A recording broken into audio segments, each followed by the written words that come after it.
কারণ এখানে কোনো বৈপ্লবিক আদর্শ ছিল না। মূল উস্কানিদাতা শেখ হাসিনা, সমন্বয়ক শেখ হাসিনা। এই আন্দোলন কখনো সরকার পতনের দিকে যায় না।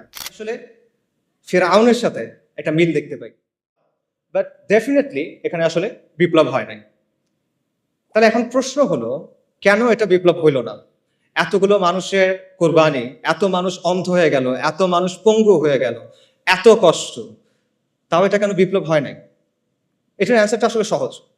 কারণ এখানে কোনো বৈপ্লবিক আদর্শ ছিল না, এখানে কোনো বৈপ্লবিক পরিকল্পনা ছিল না, এখানে কোনো মতাদর্শ প্রতিষ্ঠার জন্য, কোনো আদর্শ বা আকিদা প্রতিষ্ঠার জন্য এই আন্দোলন হয় নাই।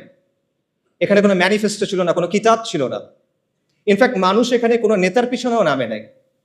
ইনফ্যাক্ট এই পুরো আন্দোলনটার মজার বিষয় হলো যে মানুষ এখানে আসলে কোনো কিছুর ফরে নামে নাই। তারা এখানে নামছে বিরুদ্ধে। কিসের বিরুদ্ধে? মানুষ এখানে নামছে গণহত্যার বিরুদ্ধে, জুলুমের বিরুদ্ধে। মানুষ এখানে নামছে আবু সাইদের উপর যে গুলি চালানো হয়েছে সেটার বিরুদ্ধে। মানুষ নামছে মুগ্ধ, আসহাবুল ইয়ামিন, ফাইয়াজদের উপর পাখির মতো গুলি করার বিরুদ্ধে। মানুষ নামছে আওয়ামী মিথ্যাচারের বিরুদ্ধে। এই যে লাশের চেয়ে মেট্রো রেল বেশি দামি, এই বয়ানের বিরুদ্ধে মানুষ নামছে, আওয়ামী মিথ্যাচারের বিরুদ্ধে মানুষ নামছে, আওয়ামী জাহেলিয়াতের বিরুদ্ধে মানুষ নামছে, এবং শেখ হাসিনার বিরুদ্ধে মানুষ নামছে। কিন্তু মানুষ কোনো বৈপ্লবিক আদর্শের জন্য নামে নেই। পুরো প্রসেসটা একবার চিন্তা করে দেখেন। কোটা সংস্কার এটা কিন্তু একটা জনমানুষের ইস্যু না।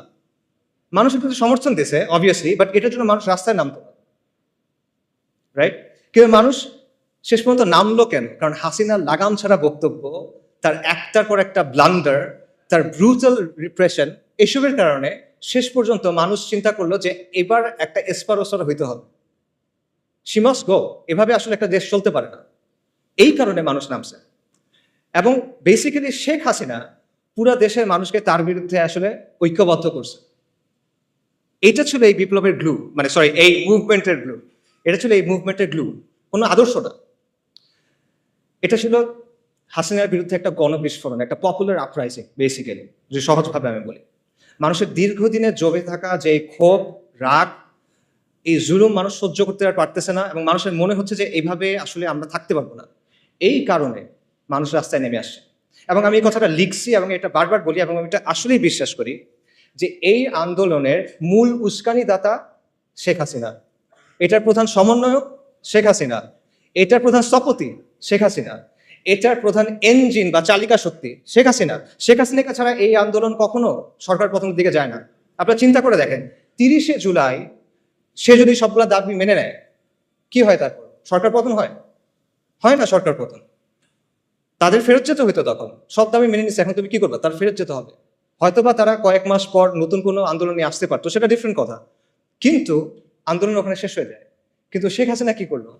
সে আলটিমেটলি এটাকে পতনের দিকে নিয়ে গেল। তার যে হিউব্রিস, তার যে অ্যারোগেন্স, তার যে অহংকার, এটা আলটিমেটলি তাকে পতনের দিকে নিয়ে গেল।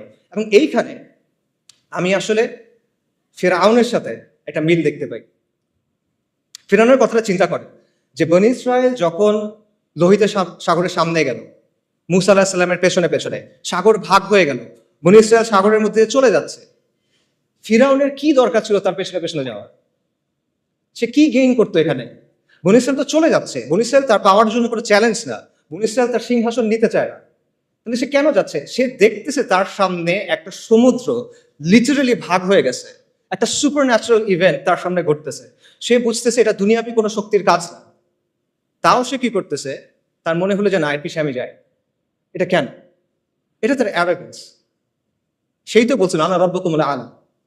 এটা তার অহংকার, এবং এই অহংকারটাই তার পতন নিয়ে আসছে। এবং সেই ব্যাপারটা আমি বলবো যে শেখ হাসিনার ক্ষেত্রে হয়েছে। আল্লাহ এইভাবেই তার পতনটা রাখছেন। عملت لحلمي عملت كثير